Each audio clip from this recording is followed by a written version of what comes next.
Maka kata Nabi, idza qumta, pakai alif lam, ila shalah, jika Anda ingin menunaikan salat dengan benar dan sempurna, ikuti aturannya. Apa saja yang Nabi aturannya? Sekarang kita mulai. 1, kata Nabi, asbighul wudu. Sempurnakan wudu. 1, sempurnakan wudu. Mohon maaf teman-teman sekalian, saya tidak bahas lagi tentang wudu karena sudah kami uraikan dalam pertemuan yang lalu. Ya, saya tahan ini dulu. Kenapa Nabi mengajarkan orang ini bukan dari langsung bab takbir salat, tapi dari wudu? Nah, kata sebagian ulama termasuk ahli hadis, kenapa Nabi mengajarkan beliau ini Khalad dari wudu, ingin memberikan kesan bahwa bukan cuma salat yang keliru, wudunya ada yang salah. Ini menunjukkan satu hubungan, kalau orang sudah keliru wudunya, pasti ada yang salah dalam salatnya. Jadi kalau Anda melihat anak Anda salah wudunya, itu pasti salatnya nggak akan benar. Demi Allah saya katakan, wudu misalnya belum 1 menit udah beres, masuk selesai, tutup kan, salat, pasti salatnya bermasalah. Jika Anda mendapati anak bermasalah dalam wudunya, pasti dia akan punya persoalan dalam salatnya. Karena sudah satu paket. Karena itu ayat wudu dibuka dengan kalimat kesempurnaan salat. Quran surah ke-5 ayat ke-6, paling kiri sebelah atas. Ini dalilnya, dalil Quran surah ke-5 ayat ke-6. Ya ayyuhalladzina amanu, hai orang-orang yang masih merasa punya iman, idza qumtum ila shalah, jika kalian ingin sempurna menunaikan salat, mulailah berwudu dengan sempurna. Faghsilu wujuhakum, basuh wajah yang sempurna. Wa aydiyakum ilal marafiq, tangan sampai siku. Bahkan bukan siku ke tangan. Bukan kerannya dibuka, sikunya dibeginikan, tapi ambil dari tangan sampai siku. Wamsahu bi ru'usikum, ini yang pokok, 4 usap kepalamu, bukan rambutmu. Bukan pecinya dibuka sedikit, rambutnya diutak-utak. Tidak. Wa arjulakum ilal ka'bain, kemudian kaki sampai 2 mata kaki. Yang lainnya tambahan sunnah untuk kesempurnaan. Kami sudah jelaskan, wudu telah sempurna, kata Nabi, "Tsumastaqbilul qiblah", mulai menghadap ke arah kiblat. 2, menghadap ke kiblat. Nah, ini yang saya turunkan, teman-teman. Kita mulai ya. Saya sudah selesai di bab wudu, sekarang kita pindah. Ini pembahasan akan dimulai sekarang untuk cara sholatnya sampai dengan selesainya. Pertama, apa itu kiblat? Bagaimana cara menghadap kiblat? Dan apa maknanya menghadap kiblat itu dari posisi yang telah kita siapkan? Baik, mari kita lihat pertama Quran. Untuk kiblatnya, surah kedua Al-Baqarah ayat 144. Di dalamnya ada Ka'bah sebagai pusat ibadah. Quran surah kedua ayat 125. Tahu dari mana Ka'bah sebagai pusatnya termasuk untuk manusia? Di Quran surah ketiga ayat 96 sampai 97. Nanti ini akan memberikan solusi termasuk yang tidak tahu arah kiblat kemana. Sudah? Baik, perhatikan baik-baik. Qad nara taqalluba wajhika fis sama' falanuwalliyannaka qiblatan tardaha. Ya. Kami sering perhatikan kau menengadahkan wajahmu ke langit. Sekarang kami perintahkan engkau mengarahkan arah salatmu ke kiblat yang engkau senangi itu, kiblat. Jadi, maaf ya, fokus baik-baik. Ketika Allah meminta kita menghadap ke arah kiblat, itu bukan ingin menyembah benda yang ada di hadapan atau searah kiblat itu. Itu untuk menunjukkan arah. Awas, kalau ada yang menyoal, ini umat Islam nyembah batu. Umat Islam nyembah Ka'bah, dia keliru.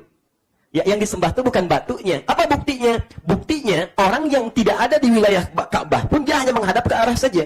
Buktinya, orang yang tidak tahu Ka'bah dimanapun, dia bisa menghadap ke arah yang bahkan dia ketahui dan dia inginkan. Kalaulah kemudian Ka'bah itu disembah, batunya disembah, sudah pasti semua orang tidak diperkenankan mengarah kecuali menyembah ke arah Ka'bah saja. Tapi dalam keadaan tertentu yang Anda tidak tahu di mana arah Ka'bah, Anda boleh menghadap ke arah manapun sepanjang itu antara timur dengan barat. Itu yang disebut di Quran surah kedua ayat 115, paling kiri pertengahan. Walillahil masyriq wal maghrib fa aynama tuwallu fa thamma wajhullah. Milik Allah timur dengan barat. Kalau Anda kebingungan di mana letak Ka'bahnya, Anda naik ke atas gunung atau ke lautan dan sebagainya, Anda belum tahu cara menetapkannya. Bingung Anda. Mau cari-cari arah kiblat nggak tahu. Maka kata Allah, menghadap ke arah yang kamu yakini. Saat Anda menghadap itu kemudian sholat, maka dianggap benar, dihitung benar sholatnya. Jelas? Nah, ini ya, sebagai jawaban kalau ada yang mengatakan Ka'bah itu adalah Tuhan yang disembah, itu keliru. Jelas ya? Baik, dan itu sudah terjadi zaman Nabi. Awal-awal ada yang menuduh demikian. Jadi kalau ada orang sekarang bicara seperti itu, katakan yang pertama, maaf Pak, Anda telat. Sudah ada pertanyaan itu sebelum Anda, 1500 tahun yang lalu. Jawabannya begini, dan ketika kami jawab, orang itu merasa puas, bahkan masuk Islam. Nah, sekarang bedakan dengan Anda. Nah, teruskan, tahan. Kemana arah kiblatnya? Di ayat ini dikatakan, "Fawalli wajhaka syatral masjidil haram." Arahkan kiblatmu ke arah Masjidil Haram. Masjid Al-Haram. Saya tanya, Masjidil Haram ada di mana? Mekah. Terus Nabi saat berdoa kepada Allah sambil memohon, doanya sedang di mana? Bukan. Ayat ini turun di Madinah. Di posisi ayat turun di mana? Madinah. Bahkan Nabi sedang menghadap ke arah Masjidil Aqsa pada saat itu. Dalam riwayat sedang sholat zuhur. Kemudian ketika Nabi sedang sholat, turun ayat tadi. Begitu sedang turun, berputar Nabi. Ya, 180 derajat. Berputar 180 derajat. Karena itulah kemudian dikenal masjid ini dengan masjid kiblatain, 2 kiblat. Karena saat awal menghadap ke arah Masjidil Aqsa, di pertengahan turun ayat berputar ke arah Masjidil Haram. Baik, tahan supaya kesimpulannya mudah untuk dipahami. Saya mau tanya lagi, ayat ini turun di mana? Madinah. Masjidil Haram ada di mana? Baik, fokus. Kenapa Allah tidak mengatakan hadapkan kiblatmu ke Ka'bah? Nah, 1, 2. Buka Quran surah kedua ayat 125. Paling kanan pertengahan. Wa idh ja'alna al-baita mathabatan lin-nasi wa amna wattakhidhu min maqami Ibrahim musalla. Wa ahidna ila Ibrahim wa Ismail an tahhira baiti lit-ta'ifin wal-'akifin war-ruk'is sujud. Perhatikan. Kata Allah, dan ingatlah, pelajarilah, pahamilah ketika kami tetapkan Ka'bah, bait langsung kalimatnya. Bait Ka'bah. Bukan Masjidil Haram. Sebagai pusat aktivitas spiritual, maksudnya pusat ibadah untuk manusia. Di pusatnya ke Ka'bah ini, ada di sini. Bahkan nanti areanya di tempat sholat. Wattakhidhu min maqami Ibrahim musalla. Ambil area dekat makam Ibrahim untuk digunakan sebagai sholat. Yang paling menarik, di ayat ini dikatakan, kiblatnya Ka'bah. Tepat di Ka'bah ini Ka'bah kiblat. Baik, yang paling menarik, kapan Allah mengatakan hadapkan dirimu ke arah kiblat ke Ka'bah ini? Allah menyebutkan bagi orang-orang yang berada di sekitaran Masjidil Haram. Bukankah makam Ibrahim dekat Ka'bah? Bukankah di area Masjidil Haram? Ingat, bedakan dengan yang pertama. Kalau yang pertama turunnya di mana? Madinah. Meminta menghadap ke mana? Masjidil Haram. Yang kedua mengatakan tentang orang yang di sekitar area Masjidil Haram dekat Ka'bah kan? Baik, diminta menghadap ke mana? Langsung ke Ka'bah. Disebut dengan kalimat bait. Bait itu Ka'bah. Ka'bah. Dan dahsyatnya, Allah sudah mengatakan di awal ayat, di Quran surah ketiga ayat 96-97, bahwa Ka'bah itu sebetulnya titik pusat dari dunia. Titik nolnya di situ. Ya, inna awwala baitin wudi'a lin-nas. Rumah pertama yang dibangunkan sebagai pusat kehidupan untuk manusia. Ya, dibangunkan untuk manusia. Kalimatnya menggunakan nas. Disebutkan 241 kali dalam Al-Quran. Kalau sudah pakai nas, dia semua tanpa kecuali. Ya Allah sudah mengatakan, sudah declare, di Mekah itu area Ka'bah itulah titik pusat dari titik tengah ya dari kehidupan yang ada di bumi. Jadi kalau Anda cari di peta, silakan ya, kalau iseng-iseng misalnya, peta jangan yang bulat ya. Jangan yang globe. Anda ambil yang lebar misalnya, coba Anda hubungkan, Anda cari, sambungkan, titik tengahnya pasti Ka'bah. Jadi saya mau katakan, kiblat pertama itu Ka'bah, titik pusat ini kehidupan. Ya. Jadi maksudnya begini. Fokus. Nih. Fokus, titik ini saja, jangan yang lain. Lihat, kalau Anda dekat wilayah Ka'bah, misal Masjidil Haram atau sekitarannya, maka pastikan kiblat Anda tidak melenceng dari arah Ka'bah. Harus tepat. Ingat ya, kalau sedang di area Masjidil Haram, dekat-dekat itu, maka pastikan harus tepat ke arah Ka'bah. Tidak boleh melenceng. Makanya dalam area masjid sampai ke halaman, sampai yang lainnya, itu dibuat garis oleh pemerintahan kerajaan Saudi.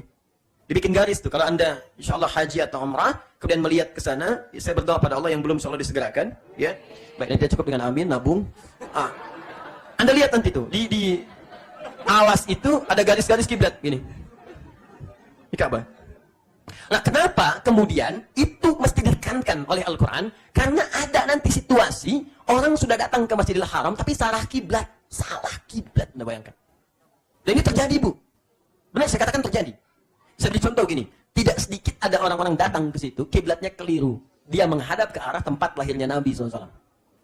Jadi sampai sekarang ada tempat yang disepakati oleh para sejarawan, itu tempat lahirnya Nabi. Ada. Di areanya sebelah samping tempat ngambil air Zam-Zam. Ya, disamarkan jadi perpustakaan sekarang. Ya, Al-Maktabah Qadimah, museum sebetulnya. Ini di tempat ngambil air Zam-Zam pakai keran. Jadi kalau Anda ingin pakai jerigen, jangan ngambil yang keran-keran wudhu. Ambil dari sini. Nanti ada jerigen besar dijual 10 real, yang kecil 5 real, yang jual orang Taif.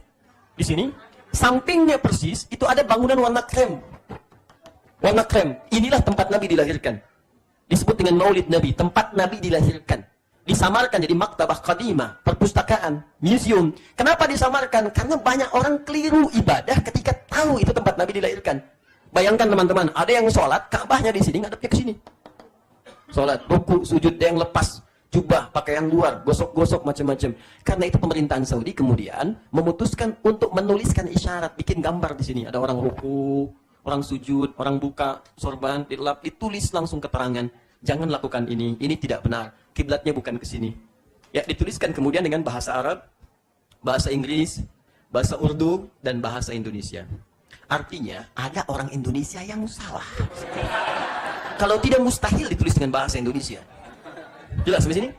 Nah, jadi kalau Anda di area Masjidil Haram, kemana arah kiblatnya? Nah, sekarang kalau Anda tinggal di luar jauh Masjidil Haram, seperti Nabi di Madinah, jaraknya 400 km lebih. Kita di sini lebih jauh lagi. Nanti yang kutub lebih jauh lagi. Pertanyaannya, kemana mengarah kiblatnya? Karena boleh jadi belum tentu diarahkan pas ke satu titik di Ka'bah. Kemana arahnya? Yang pertama, kesimpulan pertama,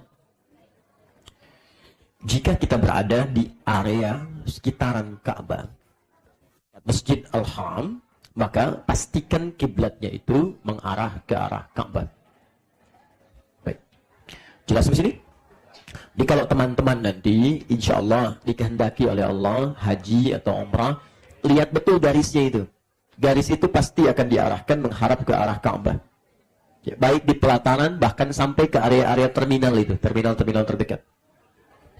Tapi kalau jaraknya ke Ka'bah itu sedemikian jauh, bahkan posisi Nabi di Madinah itu bukan semudah untuk mengucapkannya, tapi 400 kilo kurang lebih, pakai bis biasa hari semalam. Nah, jika demikian adanya, maka Al-Quran pertama kali memberikan area, perhatikan batasannya, fawalli wajhaka syatral masjidil haram, Masjid Al-Haram. Lebih meluas. Nah, jadi kalau teman-teman misalnya akan menetapkan kiblat baik di masjid atau area sekitaran rumah dan sebagainya, lalu Anda ukur untuk mendapatkan ukuran yang paling maksimal, jaraknya jauh dari Masjidil Haram, tidak harus Anda paksakan pas ke titik Ka'bah. Rasanya mustahil, tidak mudah. Maka kalau area itu bisa menjangkau sekitaran Masjidil Haram, walaupun ke bagian sudutnya misalnya, ini, maka sudah sah disebut menghadap ke arah kiblat.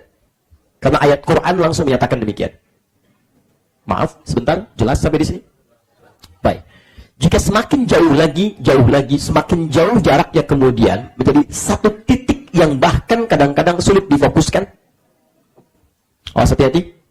Bahkan semakin jauh jarak itu bisa menentukan perbedaan waktu yang dipengaruhi oleh kecepatan. S sama dengan V kali T. Dalam fisika demikian. Oke, jarak itu kecepatan dikalikan dengan waktu. Di kecepatan waktu bisa berubah.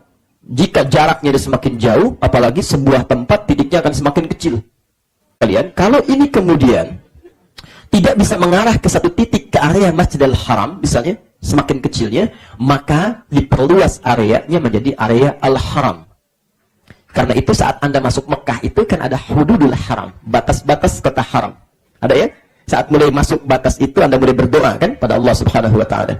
Nah, jika kemudian Anda membuat area dan tempat Anda tinggal jauh dari Ka'bah, kemudian Masjidil Haram, ini Ka'bahnya, ini Masjidil Haramnya, tidak masuk dalam area ini saking kecilnya misalnya, maka Anda bisa ambil area Al-Haram. Kalau sudah mengarah ke bagian dari ini, maka dianggap sah menghadap ke arah kiblat. Jelas di sini? Nah, jadi kalau ada yang mengatakan ini masjid nggak cocok nih, nggak ngarah ke Ka'bah, cek ngarah nggak ke Masjidil Haram. Jauh nih, cek ngarah nggak ke arah kota Al-Haram. Sepanjang masih bagian Al-Haram, maka sah, tidak perlu Anda rubah. Kecuali kalau misalnya Anda sudah ukur, oh jauh nih, Al-Haram di sini, ngadepnya ke sini, ke Giuseppe Meazza. Ya, udah kalah 1-0 deh kan? Ngadepnya salah lagi. Bisa. Maka baru itu diluruskan kembali ke arah yang benar. Jelas? Baik. Nah, ini bagian yang pertama. Sekarang kita akan belajar bagaimana cara menghadapnya. Karena Al-Quran mengatakan, fawalli wajhaka, hadapkan wajahmu. Saya tanya pada Anda, apa itu wajah? Dalam Al-Quran, istilah wajah itu termasuk dalam bahasa Arab, itu punya dua makna. Pertama, wajah itu bisa berarti tampilan muka dari kepala bagian depan. Ya, dari kening bagian atas sini sampai dagu bagian bawah. Di wajah. Dalilnya Quran surah ke-5 ayat yang ke-6, paling kiri sebelah atas. Saat Anda berwudu diminta oleh Allah membasuh wajah. Faqsidu wujuhakum, tampilan muka bagian depan. Baik, yang kedua, disebut wajah itu bisa berarti tampilan tubuh kita bagian depan sepenuhnya. Dari ujung kepala sampai ujung kaki. Tinggal Anda lihat nanti konteksnya ketika ayat atau hadis itu diungkapkan, konteksnya menunjuk apa? Apakah wajah bagian depan muka, ataukah wajah yang dimaksud keseluruhan anggota tubuh dari atas ujung kepala sampai ke ujung kaki. Maka kalau itu terkait dengan sholat, diminta Anda menghadap ke arah kiblat, maka yang dimaksudkan bukan tampak depan kepala, tapi seluruh tubuh bagian depan dari ujung kepala sampai kaki. Ingat, kalau wudhu itu hanya wajah di muka, kalau sholat, fawalli wajhaka, Quran surah kedua ayat 144, maksudnya seluruh anggota tubuh dari ujung kepala sampai ujung kaki. Awas, jangan salah baca, atau bacanya benar, tapi pemahamannya keliru. Ustaz, ini Quran loh ya, yang bicara Allah loh, bukan saya. Kata Allah, hadapkan wajahmu. Boleh nggak kalau saya sholat, kiblatnya ke sana, wajahnya yang begini? Tidak. Kalau yang dimaksud adalah tampilan tubuh bagian depan dari ujung kepala, ujung kaki. Jelas di sini?